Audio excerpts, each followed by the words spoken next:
Hey guys, Comic Boom here to review Batman issue 64. This issue takes a deviation from the current story arc of Nightmares.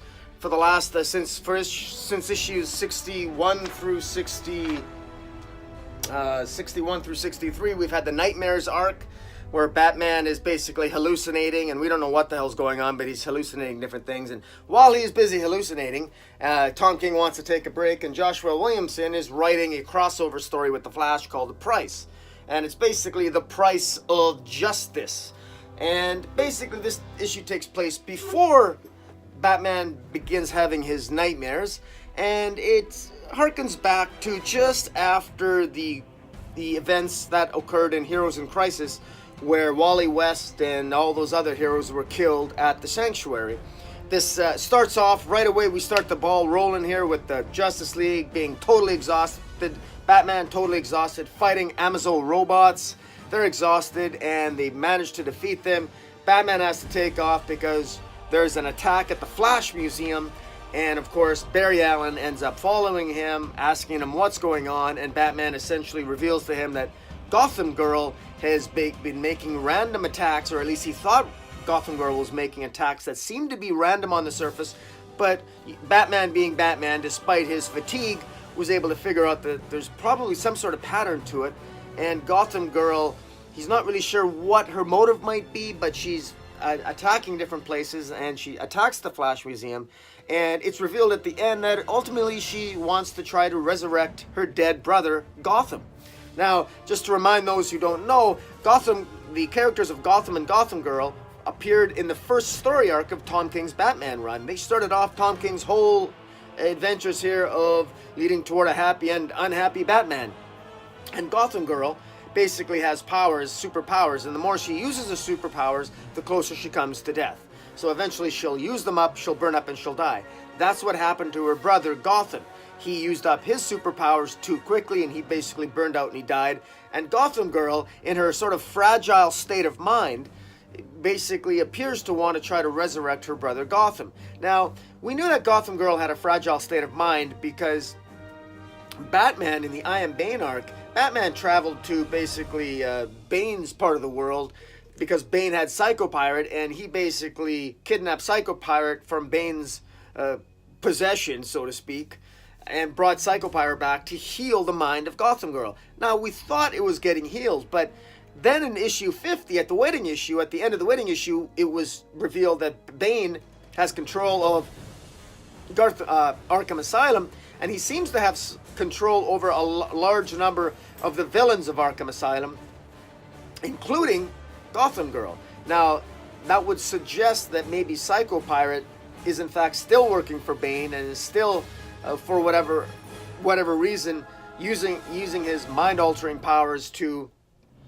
influence the healing of Gotham Girl's mind. But in any event, it's quite clear that Gotham Girl's still screwed up.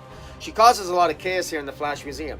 Now, that's kind of the side story here. Where this issue actually works better, and it's been better than in previous issues, is it shows the relationship between Barry Allen and Batman, Barry Allen and Bruce Wayne, because they both miss Wally West.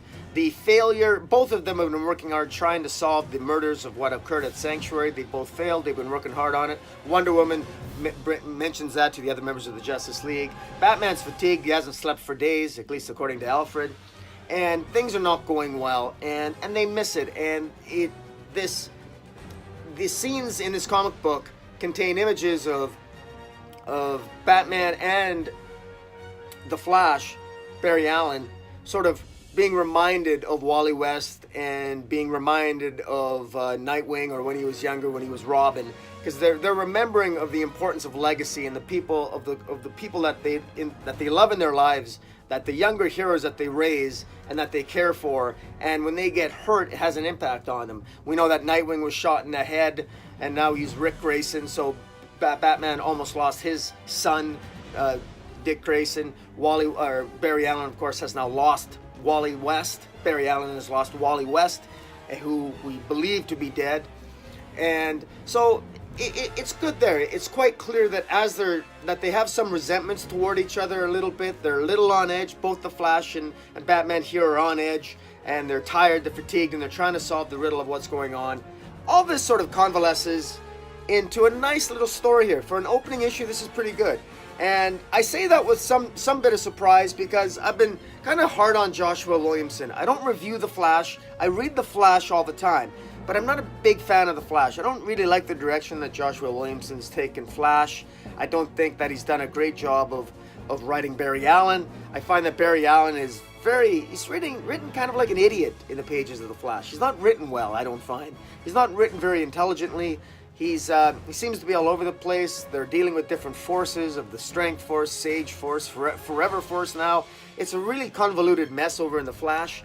And so, much to my surprise, this is actually a much more coherent, easier to read issue, and it sort of brings in elements of Tom King's run better than Tom King brings elements into his own run.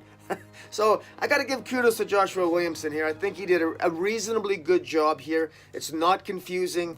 It's piqued my interest. I'm sure Gotham Girl, whatever she's doing, I'm sure it's at the behest of Bane. I'm sure Bane is behind it somehow. Some way it's going to be revealed. But Gotham Girl is clearly trying to resurrect her brother or bring him back. At the end of it, Gotham Girl indicates she wants to save her brother. She somehow has the corpse of her brother. It's kind of creepy. And the title of the story arc being The Price of Justice. I'm trying to figure out what the price would be. The price of justice. I'm not sure what's the price to be paid here.